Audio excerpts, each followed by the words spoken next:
we are not finished with objects in ABAP. We still have to talk about inheritance, but I figured we'd take a little bit of a break from ABAP objects, give you time to digest that material, and then we will come back to inheritance.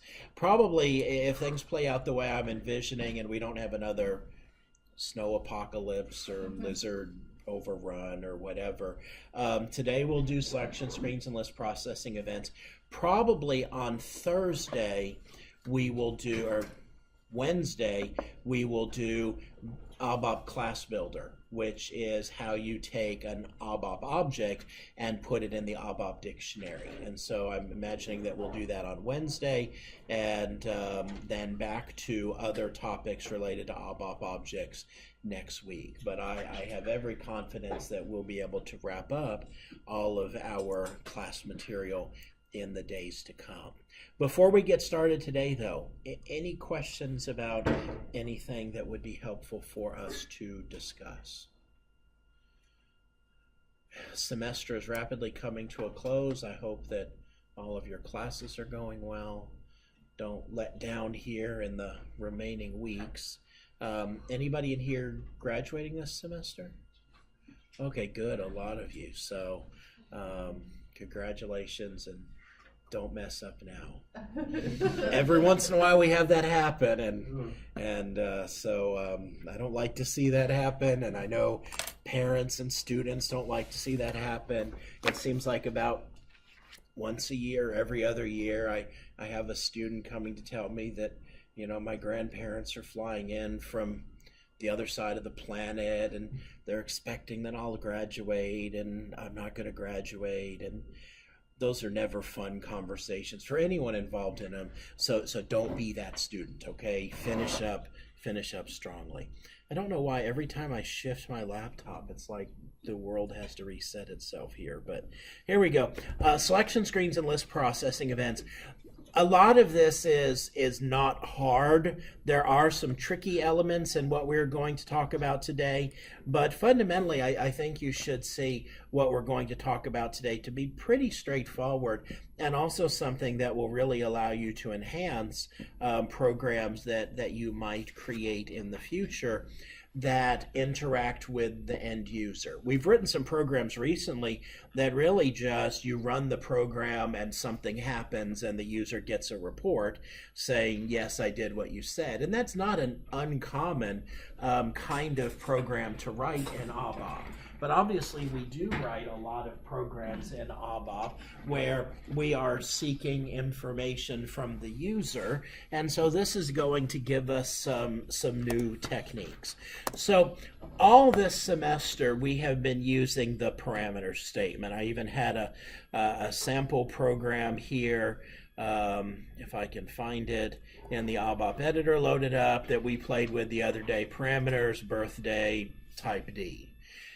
And I told you, by the way, that there was a way to pop up a calendar related to this, and we are going to talk about that as well. But we've been using the parameter statement quite a bit this semester. But really, there's some things about the parameter statement that I have not told you. When we use a parameter statement, it generates what is called a selection screen.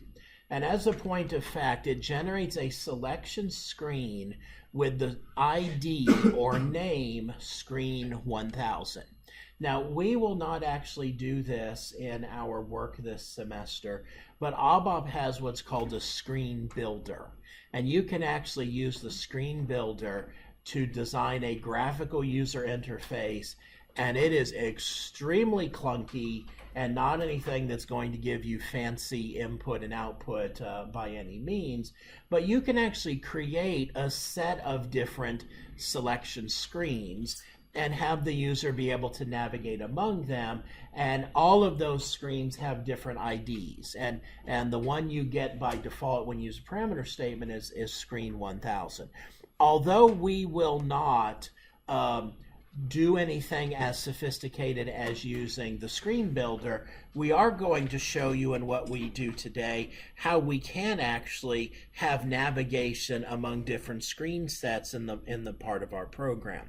We've already talked about this right here, that depending upon the data type we employ, this will allow us to have input help and entry selection help, F1 and F4, if this is coming from the ABAP dictionary. And so we've done this quite a bit. You've seen how this worked with some of the programs you've written previously, so this is not new information for us. What is new information for us is the idea that in ABAP programs, we do have what are called event blocks. We only recently started having to focus on them when we were talking about ABAP objects. An ABAP program is a collection of processing blocks, and an event block is called by the runtime environment when a related event has been triggered through natural program flow of control or when triggered by a user action. We've not done anything with these so far, but perhaps you have done some things with event-driven programming in other programming languages. Now, the programs that we have written so far this semester, up until we started working with ABAP objects, we just had one block of procedural code, which is not at all an unusual scenario. But we're going to see that there are other alternatives that are available to us. The program event blocks that we're going to spend our time talking about are load of program and start of selection. Now, where have you seen start of selection before today? We have used it previously. Separating the object between us. Yeah, if we go back to when we were defining classes and then creating objects, this is our vehicle class that we've been playing around with in previous class sessions.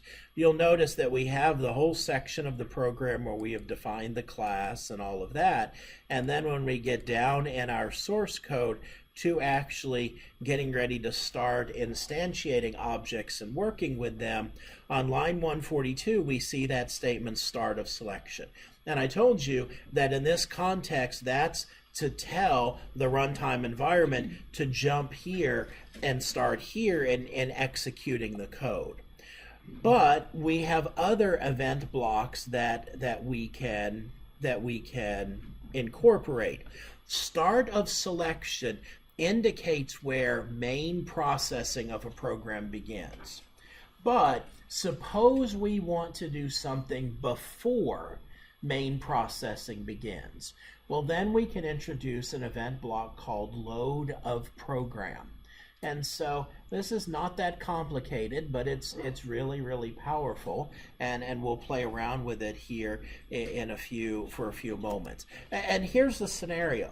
Suppose you want to have a parameter statement and you want to set a default value for that parameter, but you want that default value to be based on some kind of processing that you would do. So let's go out here, and I'm going to put the example that's on your PowerPoint slide. We're just going to work through it here together in our SAP GUI. So we want to, in our program, prompt the user for today's date. So I'm going to have a parameter statement, date, and we're going to do something different than we've done before. We could do, I think we could do type here, sy-data. Okay, so let's save this and check it and run this and see what happens, because this is now something that we have not seen before. Remember, we could prompt the user for a date using D as the data type, but when I use sy-datum, I pick up this, which is kind of handy. This is now a calendar that the user could, you notice today's date is bolded. I'm pretty sure that if the user hits just by default function F4, or maybe it's function F2, it will automatically pull in today's date. But they could go in here and they could, select any old date they want. You have a calendar that you can navigate backwards and forwards in time as much as you'd like. It's kind of messed up a little bit in my screen here, but there's actually an editable field in top, so we could put in here a date of April or March 9, 2021, and you see here that's the date here that has the red squares around it. So you can actually navigate backwards and forward in time. Pretty nice tool for working with a calendar here. So suppose I want to pop up a parameters field that would prompt the user for a date, but I want to go ahead and fill in today's date and that give them the option to change it if they want, but I want to pre-populate today's date by default. Well, you might remember that we can use the default statement to specify a default value, and SYDatum is the system maintained object that has the current date in it. So, and then just to show that we're doing this, we're going to write out date. All right. So I'm going to save this, and I'm going to activate this, and we'll run this, and you'll notice here now it has pre-populated April 9th, 2018 as the date, but I could still click on this and pick a date in the past or pick a date in the future, and when I execute it, there's the date that it's taken in. Okay, so here's the scenario. Suppose for whatever reason I want to prompt the user for the date, but I want the default value to be 7 days ago. From whenever they run it, I want it to be 7 days previous. So you might say to yourself, all right, well, that'd be pretty easy. Date, type SYDatum, default SYDatum minus 7. And you might have noticed that as soon as I started typing that, I have red there. Or you might say, well, okay, so maybe I can't do that. So maybe I need to do something like this. Data, DT, type, SYDatum, and then do, or here I'll do value SYDatum, and then do dt equals dt minus 7, and then make the default value here dt. All right, so it looks like here on line 8, I'm going to set dt to the current date. I'm going to subtract 7 from it, and then use that in a parameter statement. So my parameter statement should default to 7 days ago. So let's in fact see what happens here. And I get activate despite errors. Let's look at this and see if I made a typo or see if there's something else going on here. Datum is not a constant, and it flagged that on line 8. So it's not going to let me put that here. So that's fine. We'll just do this. We'll move this down here. SYDatum. We'll get rid of this as being a default value. And so now I create the data object. I set it equal to 7 days prior than the current date. And I'm going to use that in my parameter statement. And so I didn't get any errors on activation. I run this, and I have no default value whatsoever. So what's the deal? And the deal is, you cannot do any kind of calculation for a parameter statement without introducing event handling. I can specify a default value in a parameter statement, but it has to be a constant value, meaning I have to code in something that's literal or use an existing system data object like we did in the first example with SYDatum. So how do I solve this?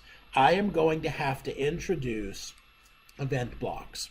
So I'm going to have two different event blocks. I am going to put my parameter statement in a load of program block. And I just put load of program there. And then after I get done with all of my parameters related code, I am going to have a start of selection block. So what load of program does is it now gives me the ability to do some code first before the actual primary control flow of my program works. And so let's see what happens now with me using this exact same code that I have here, but introducing event handling. And now I have it working exactly like I wanted. Okay?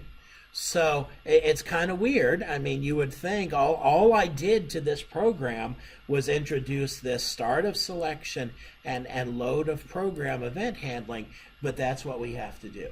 So anytime you want to do anything in a parameter statement that involves some kind of calculation or data retrieval, I could have done a select statement against a database, pulled out a value, and used that as a default value for one of the fields that I painted on the screen. The code for that is code we've written before. The key is I have to put it in a load of program block in order to get that to actually work. If we look at the example I have on my PowerPoint slide, it's just a little bit different than what we're seeing here. Here's where we started with. If you want to get the current date as a default value in a parameter statement, you can do that like you see here at the block at the top. But the code here in red is in red to illustrate that, in fact, it doesn't work. We can't do what's in the red block. We can't say, okay, the last date, this is a data object we're going to create that's like the current day, past date equals past date minus 7. Really, I don't like this code here at all. This really should be past date equals sy. It doesn't run either way, but at least let's make it to be something that looks more like it would run. Past date equals sy data minus 7, and then use that. That's not going to work. It looks like perfectly valid code, but what I have to do is this right here. Oh, look at that. I actually fixed it down there in the block at the bottom, where past date equals sy data minus 7, parameter statement, and then put my right statement inside of start of selection. So we have to introduce those event blocks. Just like if you wrote your ABAP objects program and everything was perfect, but you forgot the start of selection before you began your procedural code, program's not going to work. So it's kind of a minor element to have to add to the code, but it is of critical importance. Any questions about this? If you were going to do some kind of input validation, what section would that go in? That is the very next slide. So we are getting ready, and I'm good here because, that's the other thing now is, okay, so now we're talking about how to exert a little bit more control over our parameter statement. Suppose we wanted to do exactly what was talked about, which is, can I do validation? Can I do sophisticated validation of data on the input screen? And the answer is yes, but I have another event. So now we're getting ready to add another event. We have load of program, which, by the way, goes first, and then later on in my code I would see start of selection.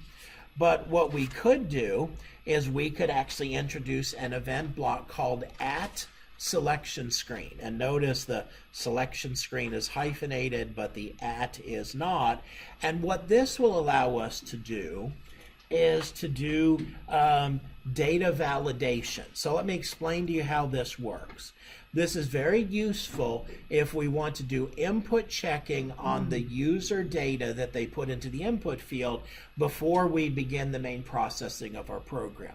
Now, we've seen that we can do value checks against data domains, but some of you have noted that value checks only work with certain data types, and it can be problematic in some instances to try and rely on your data domain to do a value check. So suppose we want something more sophisticated than that. we can introduce a statement at selection screen on, and then the name of a field. Okay, so we're going to do that with the program that we have been working with here. And so what I'm going to do is I have my load of program section, and I'm going to do at selection screen on, and then the name of my field, which is DT. Okay, and so what's going to happen here now is this is going to give me the ability to do some checking of that particular field. So this is going to be triggered if the field name is being submitted, and if an error or warning is issued, the field is highlighted. So here's the deal. What I can do is I can insert conditional code here that triggers a warning message or an error message. And if I do that, the user's not going to be able to proceed without that being cleared. Okay, so let's look at some examples. Suppose, for whatever reason, I did not want the user, notice here I rewound this to 7 days in the past. I don't want the user to be able, to put today's date in that field. So if they put in today's date, that's going to be something that I'm going to want to flag as bad. So at selection screen on DT, if DT equals, how do I get today's date? SY datum, SY dash datum. If DT equals SY datum, and here we're going to do this, we're going to do message, today is an invalid day, type, and notice I said there are two options here. We have warning and we have error. Anybody remember what I do here for error? Pretty sure it's type E. Okay, and then end if. So here's what's going to happen. My load of program is going to run. Yes, sir. Why is it on DT for the default value instead of like the parameter name? Oh, absolutely right. You are. Thank you for catching that. This absolutely should be the name of the parameter. Thank you. So here's what's going to happen. My load of program event block is going to be executed, which is going to paint the date field on the screen and set it to a default value. Then my program's going to start running. When the user is presented with the selection screen at the selection screen event, as far as that particular field goes, now this is going to be triggered when the user puts data in that field. And in this case, if the date they put in is equal to today's date and they try and send that through, the system is going to produce an error message. So let's see what happens here. Save. Thank you, which is probably what that error message is right there. So let's fix this. See if that cleared up my, yep, that was what that was about. All right, so now it has put in 7 days ago as the initial date, and notice if I execute this, everything works fine. But what happens if I change this to today's date, which is April 9th, and I execute this? This turns red, and down here at the bottom, today is an invalid day. Okay, and so notice I'm not going anywhere. I mean, it's just not letting me pass. It's going to keep giving me that error message. Now let's see what happens if I change this to a warning message. So I save this, I activate it, and we'll show a past date, everything is good. What happens if I put in the current date, April 9th, execute, I get a warning, but notice this is yellow, and you might remember this, those of you that have taken 47 and 57, there's a distinction in the SAP GUI between an error and a warning. An error you can't go past unless you fix it. A warning is just telling you, hey, I think you've put in something bad. But you can override the warning by pressing the enter key. So in this case right here, you'll notice when I put in the date, and I'll just select it again to make sure we're re-triggering. So here's today's date, execute, I get the field turns red, but I get a today is an invalid day warning, but if I just press the enter key on my keyboard, it actually takes it. So you have two choices here, whether you want to kind of warn the user, hey, I think you've put in some bad data, but maybe you're not sure, and so you're going to let them actually put it in. You might use a warning for that, or if it's something you absolutely want to block, you can block it using the error. So here would be an example. This may be, for example, I'm not going to change my prompting. We want to ask the user what their birthday is. Well, if we're asking someone what their birthday is, let's assume that they could be 2 days old and they're putting in somebody else's information. So, a date of today, or yesterday or 2 weeks ago or 2 years ago would be fine, but you really can't have someone who has a birthday in the future. So here we could do if date is greater than SY datum, which means now that if they've given us a date in the future, we're going to and we'll change this back to being an error because, it's not going to be valid for them to choose a date in the future. So they put in a date 7 days ago and my program works fine. They put in today's date and that works fine. But if they try and put in a date in the future, even if it's just tomorrow, no good. That's an invalid day. Okay? So this is how we can introduce value checking on the user input screen. And the check can be as trivial or as sophisticated as we want it to be, where we just have to specify the conditional code. So the rule is here, to capture the event, you need this @SelectionScreen statement that specifies the fields you want to check, and then you have conditional code that's surrounding a message statement, because the message statement is how you actually interrupt the control flow to keep the user from navigating. Error stops the user dead in their tracks until they fix it. Warning, they can press enter to go on. So if we had a screen that had 7 different parameter statements, we might see 7 different @SelectionScreen on blocks with each of the different parameter statements specified. Any questions about this? Is there any way to tune them, or you just have to use @SelectionScreen every time? You would have to use @SelectionScreen every time. Well, yeah, because you're not going to have the lines immediately following. Yeah, there's no way to change them. I had to think about that for a second. What's the character maximum on those messages, like the error and warning messages? How many will it hold? I don't know. I've It never. seems kind of like they would get caught up by the little SAT logo at the bottom. Yeah, today is an invalid. Here, we'll just.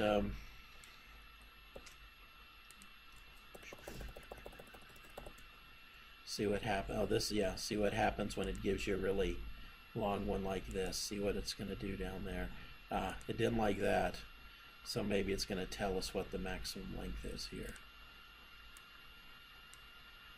Literals across more than one line, so that's not really helpful as far as telling me how many is too long here. But clearly there's a maximum limit. I've never actually run into it though, so I don't know what it ran into. Oh, it might just be whatever caused me to scroll to this second line right here is what it looks like. But you could play around with that some more. Other questions? let's see, I think I had we didn't talk about radio button groups. Well, you actually did something with radio button groups in that week that we didn't have class, and I gave you a lecture to listen to. I think it talked about radio buttons. I just put this here. This is how you do a validity check on a radio button group. Add selection screen on radio button group, and then you put the name of the group, and otherwise the syntax is exactly the same. Okay. Questions about that? Here's another example of this. I have 3 parameters, var1, var2, and var3, and I just want to check var2. And if var2 is 7, then I want to warn the user, okay, 7s are bad, but I am going to let them put in a 7 if they really want to, and we know that because this is a warning as opposed to an error message. Okay? So let's do one quick practice with this before we go on to something else. I'll give you a second to think about this, and then we'll write the code for this. So suppose I want to prompt the user for an integer, and if they give me an odd number, I don't want to take that. I want to give them an error message. So they have to give me an even number.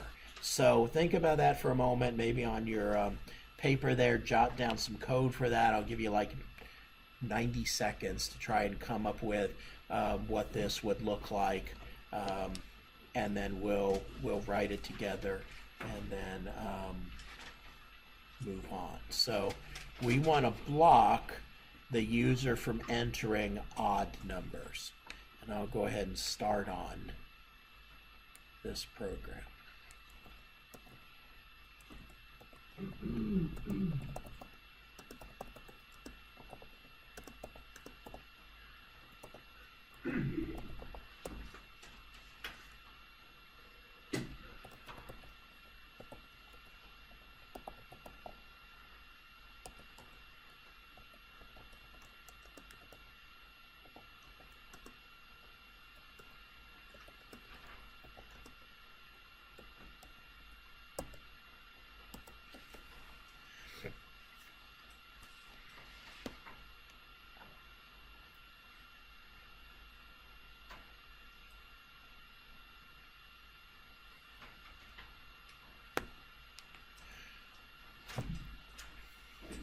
All right, so one thing to notice already, when I'm going to use event handling like this, I have to put in a start of selection statement. So you will notice that after my parameters block, there on line 11, I have start of selection, and then I have my rest of my code, which in this case, the rest of my code is just a write statement. Some of you might have run into this on your homework before, where if you had a parameter statement that wasn't at the very beginning of your program, I made a note in grading, we always put parameters blocks first. And this is why, because what we are doing now is very, very common for us to introduce event handling, and so the parameters block goes at the top. So if I want to validity check this even field, what I do is I have to do at selection screen on, and then the name of the field. So at selection screen on even.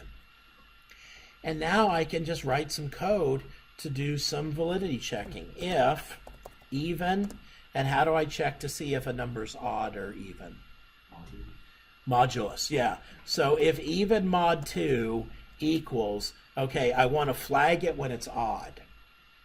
So what goes to the right of that equal sign? I have 2 choices, 0 or 1. 0 is going, if we think about it, 2 mod 2 is what? 0. 4 mod 2 is what? Okay, 3 mod 2 is what? Okay, so I catch odd numbers by when modding the number is 1. So if even mod 2 equals 1, now I have my message statement. Message, enter an even number, and I don't want to let the user get past, so this is going to be type E. And then I just have to make sure I put in my end if statement. There is no end of at selection screen or anything like this, this control flow is going to run like you see here. All right, so let's save this. Let's activate this, and let's run it. And so, first of all, if the user leaves this blank, fill out all required entry fields. I get that because I made this to be obligatory. If I put in a 3 and I execute it, down here, enter an even number. So it is not going to let me get past with an odd number. But as soon as I put an even number in, I'm going to pass that test, and I'm going to get 2 is even. By the way, let's take note of what would happen if I did not make this to be obligatory. If I did not make this obligatory, and we ran this exact same program, and I left it blank, let's see what would happen. 0 is even. So it assumed 0 when I left the field blank, which might be valid or might not be valid depending upon what this program is supposed to do. So don't forget about our keyword obligatory. Some of you ran into this in a recent homework program. You either forgot about obligatory or you forgot about if you want to allow lowercase alphabetic characters, you've got to put lowercase as a keyword in the parameter statement. All right, so let's keep going. Any questions about this? All right, so let's keep going with, was there, Statements inside of the selection screen. run that by me again? You approve the bad practice to write statements inside of the selection screen block. You can't. It will not allow you. The only way you can write to output is using message statements. Yeah, if we went back to our code here and did this, instead of putting out this, we just did write bad. Okay, I'm not sure if it's even going to let me run this code. It did compile, and so let's see what happens here. So if I put in a 2, then 2 is even. If I put in a 1, then 1 is even. Okay, and what's actually happening, I'm pretty sure, beyond our ability to actually see this is, I'm pretty sure that that the, I don't know why it just launched my web browser. I'm pretty sure that what's actually happening here is that bad is being written to the screen, and then immediately after that the screen is cleared, and what shows up after sort of selection is written. So basically you can't use a write statement here. Even if it does write something to output, it writes it so briefly that the user's not going to be able to see it. Okay, so we have to use messages here in order to accomplish what we need to. But good that you asked about that. Other questions? All right, so what we have just looked at, if you think about it, this would be considered an input event, where we're handling event blocks related to user input. Now we're going to switch to the opposite end of the spectrum and talk about output related events and how we can incorporate those into our program. When I output a list, and a list is simply the term that we use for when we create output using a write statement. So whenever I use in my program the write statement to write output to the screen, I'm outputting a list. I can use the @line selection event. Notice line selection is hyphenated, is not, and that gets triggered when a line is double clicked or the user chooses the choose icon. Okay, now first of all, let's go back to this program right here, and just for the sake of example, I'm going to get rid of the event handling because we've already seen event handling and or error message handling. So I'm just going to take that out, and we're going to be back to this program that creates output. Okay, so in this instance right here, I prompt the user for a value, and then I write something to the screen. What I want you to note is attributes of my screen here at this point. Maybe you've never noticed it before, but right here in the upper right hand corner is the number 1. And then you'll notice I don't have any kind of toolbar or anything like this here at the top, other than the toolbar that's here always at the top of my SAP GUI. Well, suppose I want to change up the interaction of my output to give the user the ability to actually trigger control flow after I write something to the screen. SY-LSIND is a system managed data object that starts out at 0 for the initial list output and is incremented every time the event fires. It is decremented as the user moves back. Now, what in the world am I telling you? And let's write another program here to illustrate this, and then we'll build this up into a useful technique. All right, so I do have to introduce event blocks here. So I am going to have a start of selection statement, and here's what I'm going to do. I'm going to write out to the screen on a new line, hello, comma, I'm on, we'll call it, we'll just call it by its name, SYLSIND, colon, and then we'll output SY-LSIND.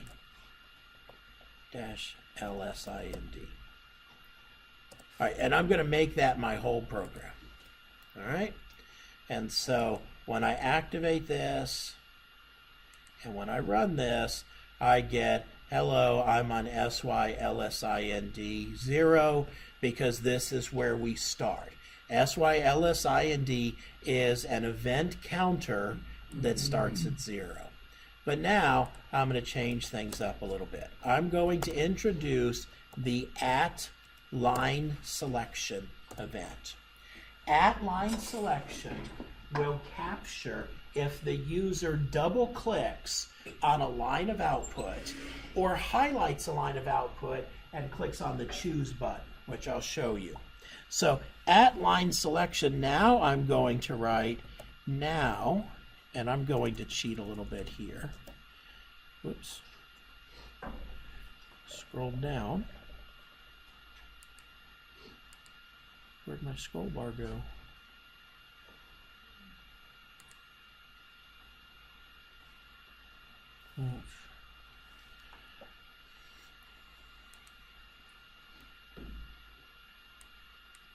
@line selection. And I'm going to do this, just so we know it's different. Now I'm on SY-LSIND. Okay, so I made one change.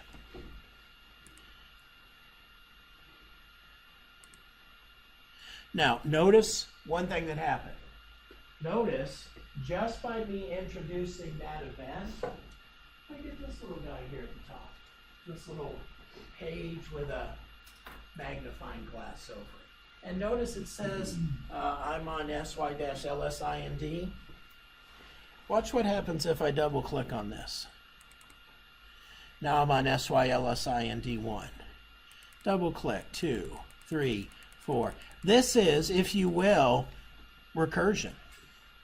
A screen is kind of interacting with itself, and it just so happens every time this occurs, I'm painting this on the screen. And by the way, if the user just clicks on this line, single clicks, and it's the choose button, that does the exact same thing. So it's hard to imagine how this could be practical at the moment, but what this is now doing is actually giving us a way to introduce navigation into our output. Is that a question? Yes, sir. So when you click that, is it just looping in the same code, or is it like a new instance of that? So, like, for example, data that we had previously would not be available now, or would it still be available? Data is, that's a great question. And by the way, and I'm going to back up and show you the code for us to talk about, but notice as I hit the back button, I'm kind of unrolling, and then I could start moving forward again, and then I could back up again, and then ultimately when I'm back at 0 and I hit back, the program ends. But as to your question, what is essentially happening is everything in my start of selection block has run. If I had something in mode of program, it would have run as well. The @line selection block will go at the end of my code, and it knows about everything that happened before here, but every time I double click on a line, it's going to pick up here at line 11 and execute the code that's below it. So let's be a little bit more sophisticated here, just to show you how I can handle this. If, and the way I catch different screens, if sy-lnd equals 1, then write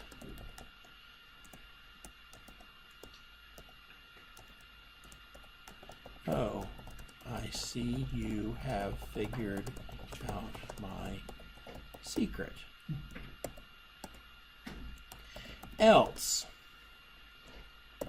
and we'll just for every other instance write out that same message as before, and if. So what we really have here, what we're going to see, is we have event handlers. We have an event handler for the very first time the user double clicks, and then we have a default event handler for all of the other times. So let's just run this to see how it actually behaves. So here's my initial output. I double click on it the first time. Oh, I see you figured out my secret. And then I keep double clicking and I get the other, if you will, the default event handler. And by the way, on my way back, when sy-lsind is to 1 again, we get that screen, and then we go back to the initial output, and then if we go back, we get the initial screen, or we get the end of the program. So I use @line selection to capture, if you will, what recursive instance of this screen I'm actually on, where the start of selection paints sy-lsind 0, and then I can capture whichever one of these that I want. Now, you can also set this to be you can set this programmatic. So I could do this. If sy-lsind equals 0, do this. And let me think about my logic here. Else if sy, and that's all one word in ABAP, else if sy-lsind equals 5, I'm going to put in an event handler for 5, and then if it's not 1 or if it's not 5, then it'll use this event handler right here. Well, what happens when it gets to 5? I have decided that I don't want it to go past 5. Okay, so I could do something like this: sy-lsind equals 0. So I can set this programmatically as well. Now you might wonder, okay, this looks like kind of a neat toy. I haven't shown you how to use it practically yet, but I want you to understand the eventing that's going on here. All right, so here's my initial output where I just write to the screen, this is sy-lsind 0. I double click once, and here's my event handler for 1. my event handler for 1 writes out, oh, you found my secret. Well, now I double click again, and I'm going to be at 2. Double click again, 3. Double click again, 4. But remember, I have an event handler for 5. And 5 returns me back to 0. Okay? And I could keep going here. You know, now I could double click and I'm back at 1 and 2 and 3 and 4. But I never make it past 4 because 5 always puts me back at 0. So you can manage sy-lsind programmatically like this if you don't want this to turn into like infinite recursion of screens.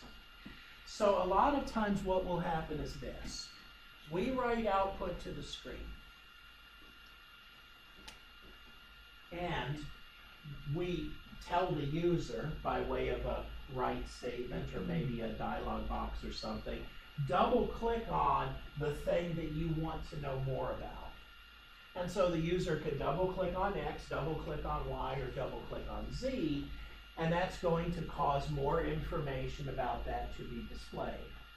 The question here is, how do I know which line they clicked on?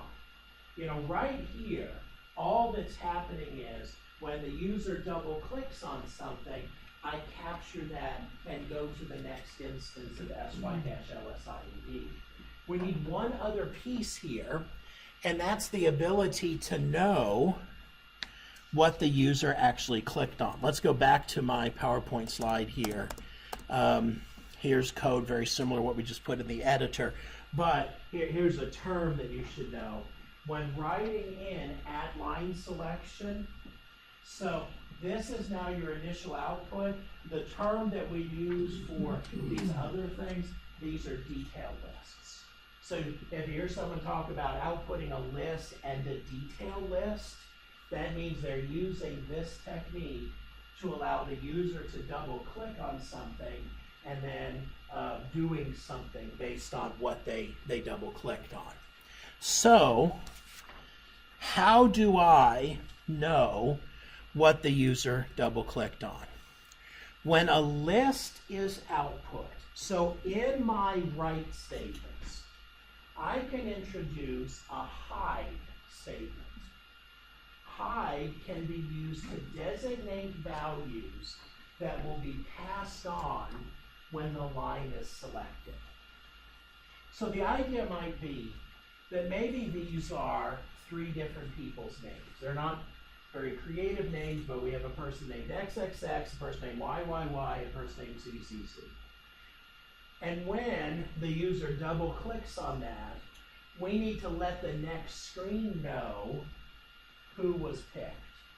And so we're going to do that with a hide statement. I'm just going to illustrate that pictorially here with an arrowhead here. And on XXX, you know, maybe I would hide their E number, or maybe I would hide their name. But I would hide 1 or more pieces of data that could then be picked up in the event handler for the sake of doing something with that. So how does the hide statement work? And the way I do that is very similar to just a normal data declaration. So let's change my code here a little bit, and at start of selection, we'll do exactly what I put on the whiteboard here. We're going to write out on a new line the name Bob, and then we're going to write out on a new line the name Kelly, and then we're going to write out on a new line the name Fred. Okay, so I just have 3 write statements. And then in my event handler, I'm going to want to, I'm only going to want to have 1 level of event handler. So if sy-lsind equals 1, I'm going to have some code here. Okay, so I'm going to put some code here. But if sy-lsind equals 2, which means they double click on the stuff on screen 1. I don't want to do anything but go back to where I started. So this is all the code I need right here. Actually, I could just do else sy-lsind equals 0. So before we go any further, let's look at this. So here's what, for my example, I'm just going to do this.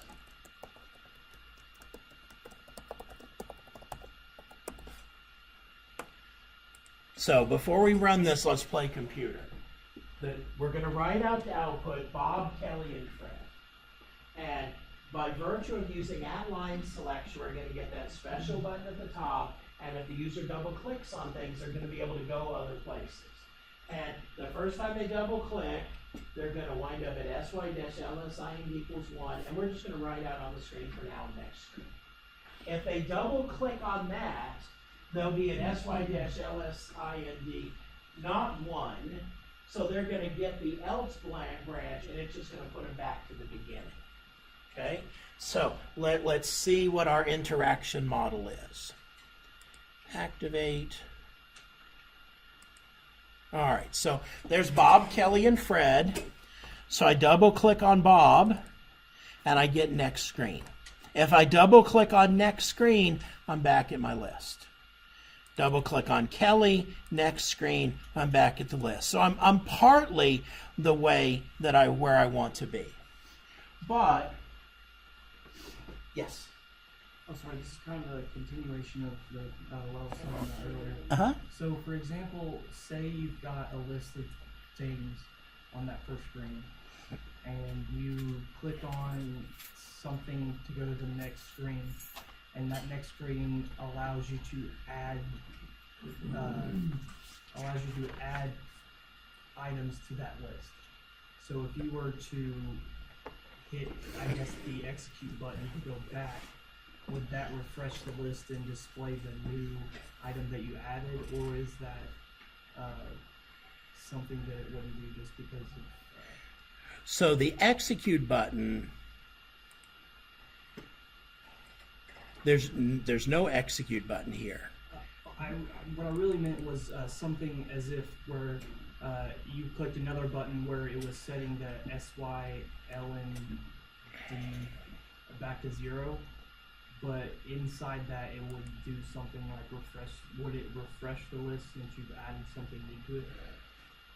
So, okay, so we could probably write a program that would accomplish what you're talking about, but it would probably be more. Well, let's talk about different ways we could do it. You could write to the screen the output of a select statement from a database table. You could have a double-clicking event handler insert something new into that database table. When you go back, the select statement would fire again, and you would get what's in that database table.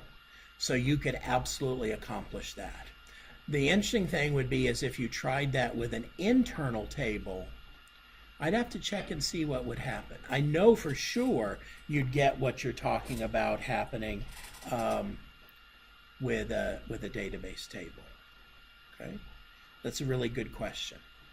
All right, so, but now we're talking about the how do I send a message? This is kind of like, if you will, a message in a bottle. You know, how do I send a message to screen number 1 that would let them know about this? And the way I do this is with the hide statement. And let's look at the documentation for the hide statement, because it's kind of interesting what we're able to do here with the hide statement. This statement stores the contents of a variable with the current list line whose number is contained in blah, blah, blah. All right, so the hide statement allows me to do, and here's an example right here. It is writing out to output, and it's hiding the value of a variable that's been set. So here's what I could do here. I'm going to go back to my program. I don't know why I keep getting my web browser here. I'm going to go back to my program, and I can't seem to close my web browser. It really wants us to know about this guy in his jacket at the golf tournament, apparently. All right, so here's what I'm going to do. I'm going to introduce a new variable, and we're going to do data user name type string, and then I'm going to do. We'll do this. I'm going to write Bob. I'm going to set user name equal to Bob. And then I'm going to hide username. And then here I'm going to set username equal to Kelly and hide the username. And I'm going to set here username equal to Fred, and I'm going to hide the username. And then right here I'm going to do write you clicked on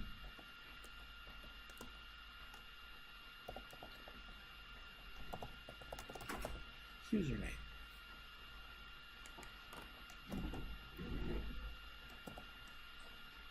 All right, so let's play computer here, and then we're going to run this, and this will probably be where we have to stop for today.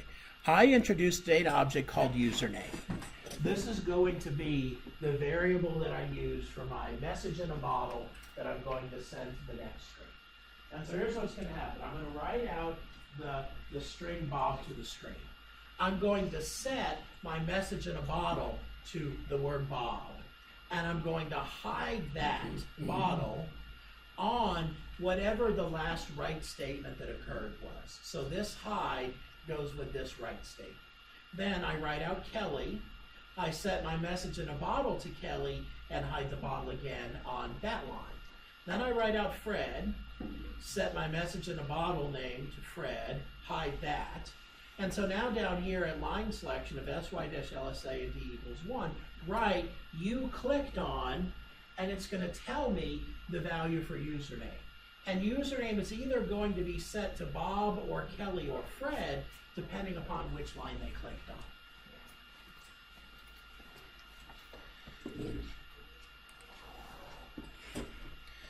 Oops, got to activate it first. Got an error in here somewhere.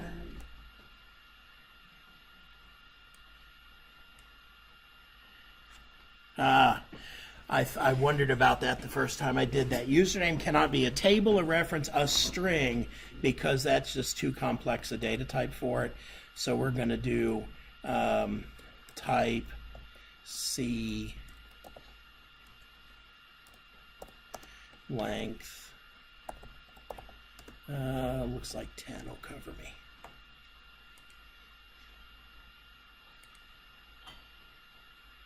All right, so double click on Bob, you clicked on Bob. If I double click on this, I go back to my original list. Double click on Fred, you clicked on Fred. I could hit back, double click on Kelly, you clicked on Kelly. Now in this instance, I'm only hiding one thing. I could actually have multiple data objects that get hidden, but any data that I want to send from my name control flow to my event handler, I do that by way of the hide state. So in a way, it's kind of like parameter passing, but it's not really parameter passing. It's passing to a detailed list. Yes, sir. So I would assume the way this works, because you're using only one variable with the username, is where when you double click, it must then execute that hide statement. Just because I would feel it would be I would have trouble understanding how it would be storing the individual names in one data type. I think what it's doing, and I don't know this for sure, I think it's writing out Bob, and then if you want to, it's coming back in an invisible link. It's writing username equals Bob. And it's doing that on every line of output, where it's writing the output we can see, and then it's writing the other data that we can't see. And then whichever one of these we double click on, it's pulling that value into the variable. But to be honest, I don't know how it works under the hood as far as the actual implementation. Let me give you an example of how we could use this practically, because we're about out of time and we'll have to finish this up on Wednesday. We've done some stuff with airline flight information. Here's a program that I'll probably ask you to write a little bit later on. You write to the screen a list of flights, and it might be, flight 1010 goes from Atlanta to Tri-Cities, and flight 1020 goes from Atlanta to LAX. And you write out this whole list of flights. And what you do is on every line, you hide the flight number. So when the user double clicks on one of these lines, you execute a database query and look up the detailed information where flight number equals 1010, and you write that on the second screen. And so now we're introducing an ability to build much more complex output, just using this idea of the @line selection event handler and the ability to hide data. Essentially, all we're doing with the hide statement is making it possible for the event handler down here to know what data it should use in doing its work. We're about out of time. Any questions about any of this? All right, well, if you did not sign in, please make sure you do that before you head out. And I will see you guys on Wednesday. Don't forget to check D2L later today and tomorrow.